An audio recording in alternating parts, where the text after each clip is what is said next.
The slab tables are really pretty cool. One of the most common problems you have to deal with, of course, are these irregularities that simply come from being a slab table. Now, I have on several tables, I've filled this entirely with epoxy and embedded LED lights, which was cool. But by far more interesting, I think, is what I did in some stair treads. And we knocked out all the knotholes and filled them with a mixture of tumbled broken glass chips and LED lights, and so they ended up just glowing. Now this one I'm going to fill with a mixture of glass chips and epoxy, and then after that we'll sand it smooth, thus exposing some of the pebbling, and then we'll cut the edge, which should be a good time for everybody. But I'll show you how to cut the edge on the table saw, and we'll cut it just like the last one. So the first step here is to examine if you have any additional crack runs. More than once I have put this water epoxy on the top, say in that knothole right there, only to have it all run out on that knothole down there. So you're going to want to look for those.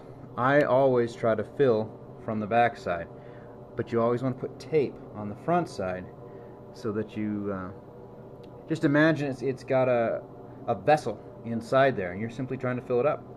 So all these cracks here have corresponding bad spots on the back.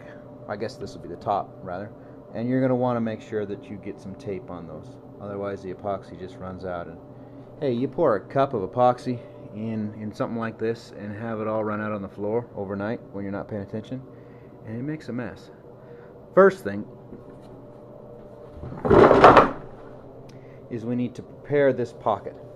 So I've knocked all the bark out and cleaned it up as best I can. You gotta watch digging at it too much because you'll see some of the tool marks. In here it had a bit of a bark reservoir and then a small narrow channel back up into the main one. And so what I've done is I've removed the bark reservoir and then opened that narrow channel because I have to fill the whole thing standing up like this, and I need to be able to get my glass down inside that hole. So I'll have to select out a few of the smaller pieces, but other than that, it's looking good. So after you've got your edges prepared, and it's personal choice, after you got your edges prepared, go ahead and take your palm sander and smooth all of these spots. Even though you're not going to be done sanding, you got to have something that the tape can stick to and seal completely, because weeping tape is a nightmare and it cannot be sealed. Once it starts to weep, all you can do is try to go farther and farther out in a hope to seal that, which, you know, I've had it work. The downside is it makes a mess, and now you've got tape under epoxy, and it's, yeah. So we're going to take the time, we're going to polish all of these edges up nice and neat so that the tape will stick to it when I build the dam. So before you do anything more, have one last root around in there. Try to clean it out as best you can. If your bark peels away nice and neat, I would recommend that you do not attempt in any way to touch that, I guess the leftover cambium layer. I have never successfully managed to do it and sand it and leave it in any way looking natural. Now for this application it doesn't matter because it'll all be blocked by glass, which is kind of the point. But if you were going to leave a pool, yeah, if you're digging your bark off, boy, good luck. You know, you can see that maple, it looks like it's dark.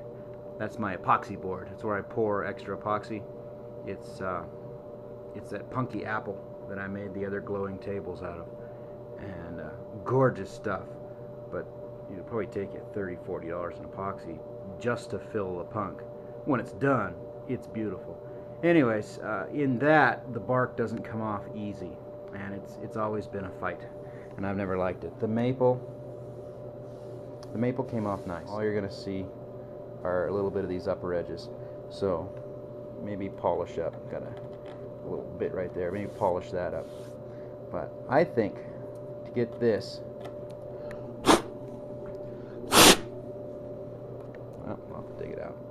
I think to get this to go,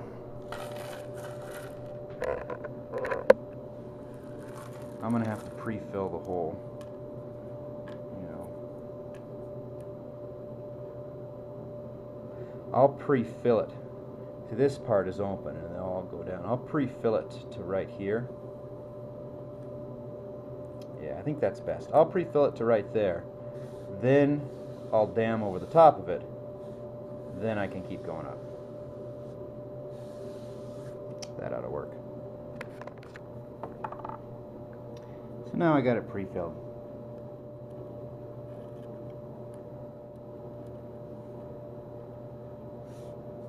So now what I'll do is I'll start my dam. And down here, I'm just going to go ahead and use painter's tape. When I get up a little farther, it'll need more support, and we'll have to try something different. But, yeah. One of the nice things about doing one of these glass-filled voids is, you know, glass is cheap. In fact, this is free. The dark blue is medicine bottles out of an old dump near our sapphire claim.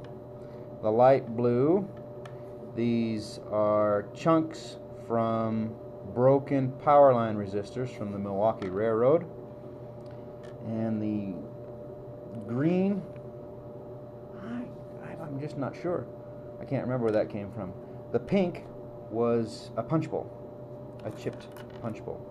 And then they all, if you want to see how we tumble glass, look up tumbling sea glass on my channel, and I show you how we do it in the cement mixer. But anyways, so there's some neat history there, and the net effect is it's going to save me a whole lot of epoxy. So this cuts that down. So there is that pocket sealed. Slightly domed, which is what I want. I want to be able to grind off with the belt sander so that it's as if the glass was sliced along with the log. Anyways, I put them across, and what I did is I actually built a strip and then transplanted it on. 2-inch tape would be better. I probably should go and look for some before I go much farther. And then after I did that, I ran a strip across each of the ends, and I X'd it across the top. They say this stuff is, well, it's called water epoxy. And you know what? They mean it. Imagine you were trying to hold water in here. That's how tight things have to be. So, no monkeying around. It'll be such a brutal mess. And there won't be a thing you can do once it starts. So, trust me on this one. Trust me. Seal it well. Lots of tape.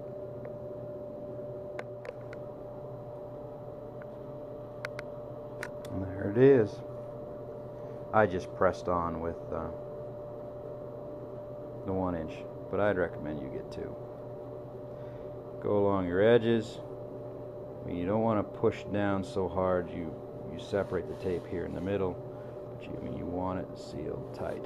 The cross hatching is to give it some support, so as it pushes in any one spot, you're trying to keep any of those edges from lifting. When it comes down to actually pouring, I'll show you how to sandwich the whole thing. But that's one side, looking good. Now you can see what it looks like from the back. So there's a few of my rocks in there still. I just need to come across. Now the back side, it isn't nearly as long, though it is wider at the top. But that's fine. Same process.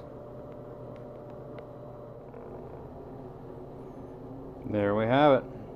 Now it's really just a matter of standing it up,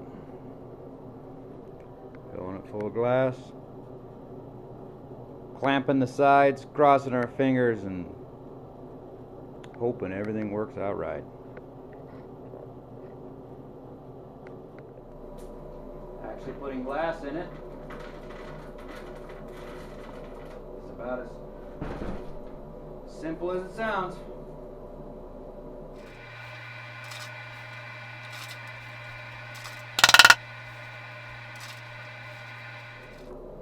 The reason I don't clamp the sides before I pour it because I want them to bulge slightly.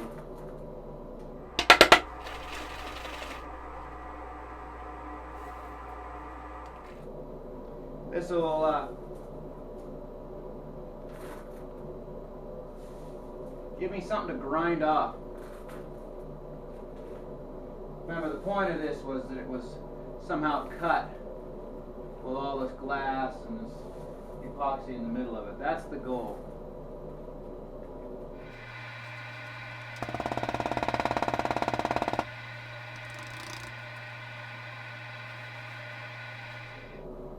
Well, with the exception of one single spot, everything looks like it's going to work just fine.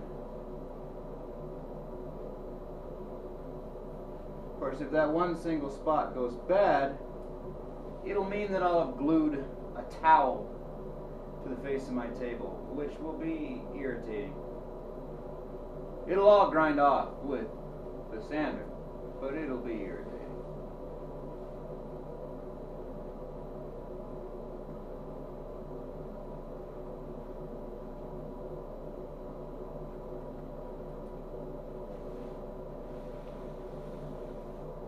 Now it's mix and pour.